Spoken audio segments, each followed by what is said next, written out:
Je vais vous annoncer les résultats. Alors, il y a nombre de votants, 27, nombre de procurations, 1, un blanc, Madame Anna Rezaïguia, un bulletin, et Monsieur Laurent Belsola, 26 voix. Donc, avec le total de 26 voix, le candidat Laurent Belsola est élu maire de Port-de-Bouc à la majorité absolue, et je vais rajouter sans aucune surprise. Merci.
Mesdames et messieurs, chers amis, chers camarades, notre député devait être là, peut-être il va arriver, cher Pierre. Mesdames et messieurs, les représentants de la presse. Mes premiers mots de maire s'adressent à Patricia, notre maire sortante. Elle reste à jamais le maire de Port-de-Bouc qui, pendant 15 ans, s'est consacré jour et nuit au service d'une ville et d'une population qu'elle aime passionnément. Son bilan exceptionnel témoigne de cette passion et de son dévouement sans faille. Patricia, tu es un maire bâtisseur, tu es une bâtisseuse. Je te dis, nous te disons merci, un grand merci pour tout ce que tu as fait. Je sais que tu ne seras jamais loin de nous. Merci, Patricia.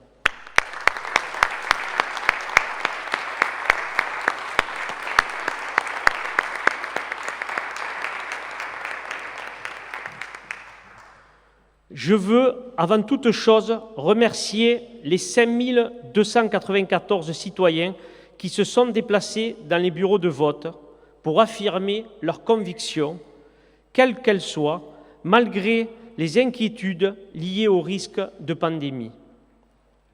Je veux remercier les 2723 électeurs, soit 53,58% des suffrages exprimés, qui ont choisi d'aller toujours de l'avant.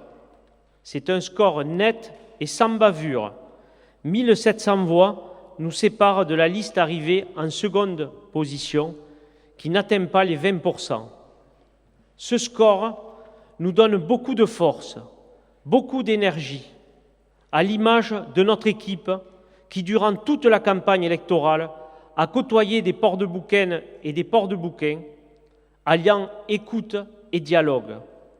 Une équipe largement motivée pour construire un projet de ville avec la population dans toute sa diversité et dans toute sa pluralité. Comme vous, toutes et tous, je le sais, j'aurais souhaité que ce premier conseil municipal d'installation se soit déroulé dans des conditions qui permettent à la population d'y assister. Par caméra interposée, je veux remercier toutes celles et tous ceux qui ont participé activement à cette campagne, à nos citoyens, à nos militants, mais aussi à nos amis, nos proches, nos familles qui auraient aimé être près de nous aujourd'hui. Merci de votre soutien à la fois dynamique et chaleureux. Je sais que vous auriez aimé être parmi nous ce matin et j'espère que ce direct sur la page Facebook de la ville sera un réconfort pour nous tous. J'aurais aussi préféré que les 2 mois qui nous séparent du jour de vote aient été propices à l'engagement de projets abordés lors de la campagne électorale et validés par la majorité de notre population. La période de confinement et de déconfinement progressif ne l'a pas permis. En effet, depuis mi-mars, avec Patricia et avec la direction des services municipaux, notre temps a été bouleversé par la gestion locale de la crise sanitaire. Une gestion d'autant plus difficile que l'État s'est déchargé sur les communes, bien sûr sans moyens supplémentaires à la hauteur des consignes envoyées. Cette déficience républicaine crée des inégalités de territoire graves et indignes de la 6e puissance mondiale. Oui, nous avons dû pallier plusieurs carences qui côtoient entre autres l'application des ordonnances gouvernementales, le soutien aux personnes vulnérables et certainement celle la plus criante, la privation de masques au personnel médical élargi, au personnel en activité et à la population. Cette défaillance de l'État symbolise à elle seule la déshumanisation de notre République et l'incapacité d'un système capitaliste à agir dans l'intérêt général, encore moins à gérer une crise. En effet, comment un gouvernement républicain a-t-il pu s'attaquer à l'édifice social, au code du travail, aux services publics, aux communes, aux retraites, aux bénéfices de grands actionnaires, de banques et de multinationales? Comment un gouvernement a-t-il pu rester sourd aux cris d'alarme du personnel hospitalier? Ce n'est pas la prime des 1 500 € qui vient d'être annoncée qui suffira à rétablir un statut digne et décent des soignants. Elle ne répondra pas non plus à l'immense besoin de personnel supplémentaire, de lits supplémentaires, de moyens financiers supplémentaires pour affirmer l'hôpital public comme outil de progrès au service de la santé publique.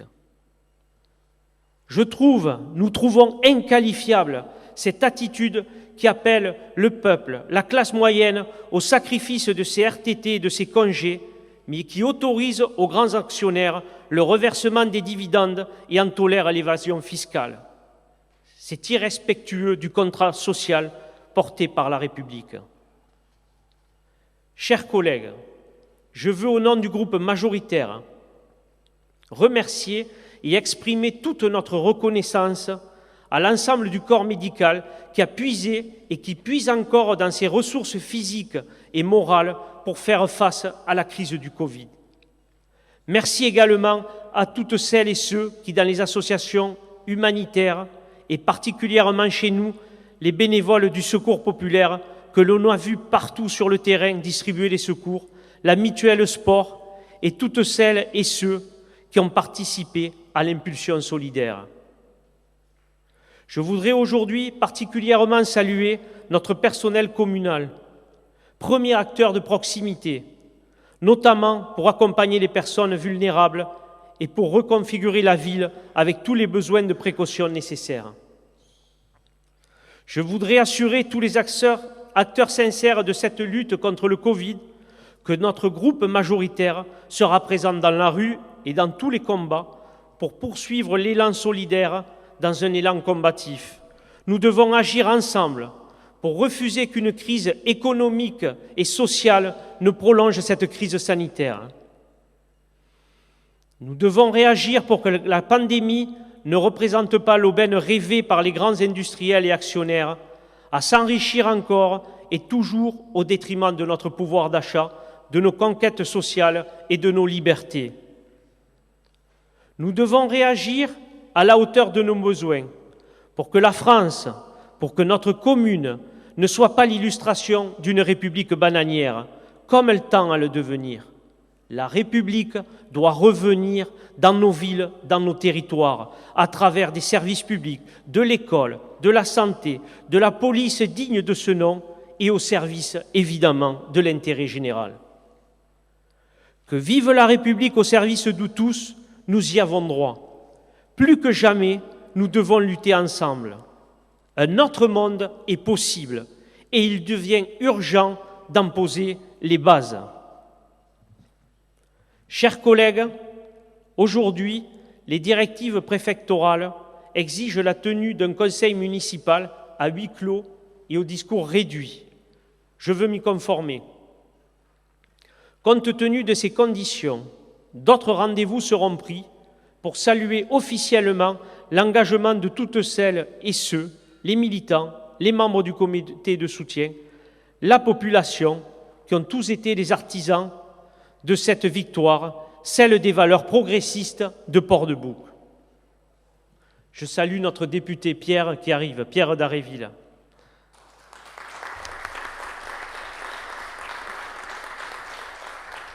Aujourd'hui, je veux insister sur les valeurs que nous défendrons pour pouvoir affirmer localement Port-de-Bouc comme terre de résistance, de progrès et de vivre ensemble.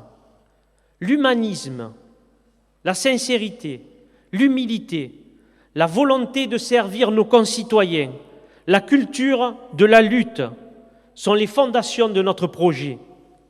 L'honnêteté en est la colonne vertébrale.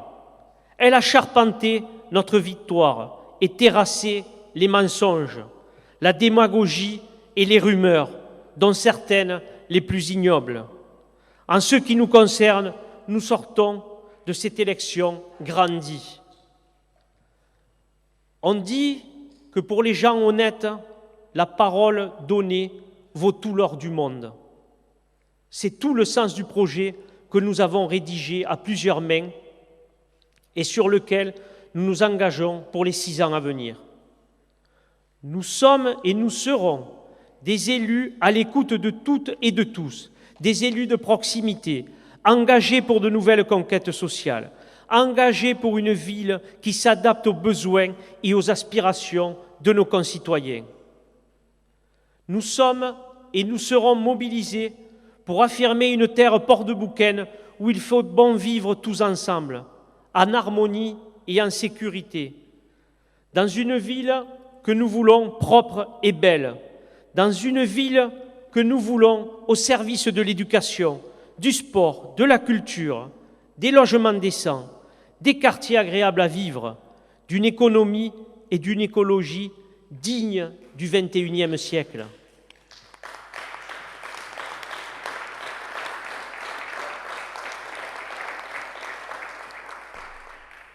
Nous serons les artisans d'un projet fidèle à nos engagements de campagne, des engagements ambitieux et réalistes.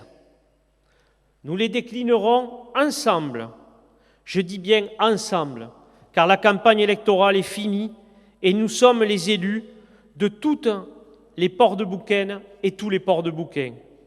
Oui, je suis le maire de toutes et de tous.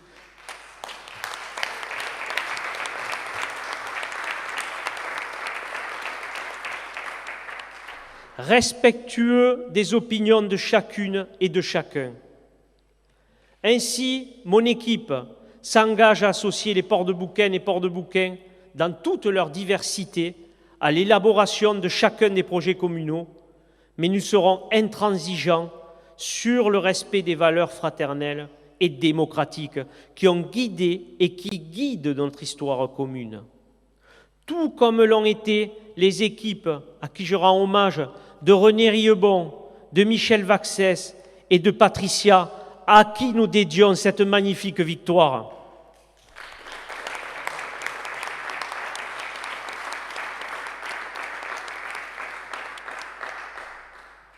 Déterminés, intègres et dévoués, nous abordons notre mission au service de Port-de-Bouc et surtout de notre population dans cet état d'esprit.